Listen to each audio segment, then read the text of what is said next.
ইরানের হামলায় যখন নিরাপত্তা ও অর্থনীতি নিয়ে চাপে পড়েছে সংযুক্ত আরব আমিরাত, ঠিক তখনই নতুন হামলা ঠেকাতে ইরানকে বিলিয়ন বিলিয়ন ডলার দিতে রাজি হয় আবুধাবি। কয়েকটি সূত্রের বরাতে এমন তথ্য প্রকাশ করে রয়টার্স।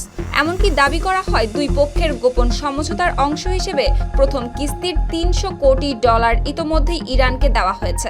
আন্তর্জাতিক গণমাধ্যমে এই খবর প্রকাশ হতেই শুরু হয় আলোচনার ঝড়। কিছুক্ষণের মধ্যে পাল্টা বিবৃতি দিয়ে পুরো বিষয়টিকে সম্পূর্ণ মিথ্যা ও ভিত্তিহীন বলে উড়িয়ে দেয় সংযুক্ত আরব আমিরাত। রয়টার্সের প্রতিবেদনে বলা হয়, যুক্তরাষ্ট্র ও ইরানের মধ্যে চলমান সমঝোতা আলোচনার মধ্যেই এই অর্থ ছাড়ের বিষয়ে আলোচনা শুরু হয়। কয়েকটি আঞ্চলিক সূত্রের দাবি, ইরান আর হামলা করবে না এই শর্তে মোট ১০ বিলিয়ন ডলার ছাড়তে রাজি হয়েছে আবুধাবি। এমনকি কিছু সূত্রের মতে এই অঙ্ক ২০ বিলিয়ন ডলার পর্যন্ত পৌঁছাতে পারে। প্রতিবেদনে আরও বলা হয়, যুদ্ধের সময় ইরানের হামলায় দুবাইয়ের হোটেলগুলো প্রায় খালি হয়ে যায়, বহু প্রবাসী দেশ ছেড়ে চলে যান এবং নিরাপদ ব্যবসা কেন্দ্র হিসেবে সংযুক্ত আরব আমিরাতের যে সুনাম ছিল তাতেও বড় ধাক্কা লাগে। এমন পরিস্থিতিতে নিজেদের নিরাপত্তা ও অর্থনৈতিক স্বার্থ রক্ষার অংশ হিসেবেই এই সমঝোতার পথে হাঁটতে পারে আবুধাবি।